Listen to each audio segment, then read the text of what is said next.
நண்பர்கள் அனைவருக்கும் வணக்கம். இன்னைக்கு நம்ம அந்த வீடியோல வங்கி வாடிக்கையாளர்களுக்கு மிக முக்கியமான புதிய அறிவிப்பு ஒன்று வெளியாகி இருக்கு. சோ அதை பத்தி தான் இப்ப நம்ம பார்க்க போறோம். இந்திய ரிசர்வ் வங்கி ஏடிஎம்களில் பணம் எடுப்பதற்கு தற்பொழுது கட்டணத்தை உயர்த்தி அறிவித்துள்ளது. பொதுவாக வங்கிகளில் கணக்கு வைத்திருப்பவர்கள் ஏடிஎம்களில் சென்று பணம் எடுப்பார்கள். அதன்படி பணம் எடுப்பதற்கு மற்றும் ஸ்டேட்மெண்ட் வாங்குவதற்கு போன்ற சேவைகளுக்கு ஒரு மாதத்திற்கு 5 முறை ஏடிஎம் இயந்திரத்தை இலவசமாக பயன்படுத்தலாம். ஆனால் அதற்கு மேல் ஏடிஎம் இயந்திரத்தை பயன்படுத்தினால் கட்டணம் வசூலிக்க நேரிடும்.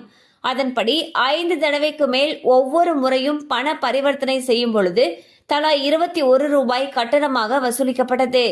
ஆனால் இந்த கட்டணத்தை தற்பொழுது ரிசர்வ் வங்கி உயர்த்தி 23ஆக அதிகரித்துள்ளது. சோ பாத்தீங்கன்னா ஏடிஎம் வழியாக நம்ம பணம் எடுக்கிறப்போ ஃபர்ஸ்ட் 5 டிரான்சாக்சன் ஃப்ரீ. அதுக்கு மேல எடுக்கக்கூடிய ஒவ்வொரு டிரான்சாக்சனுக்கும் 21 ரூபாய் வசூலிச்சிட்டு இருந்தாங்க.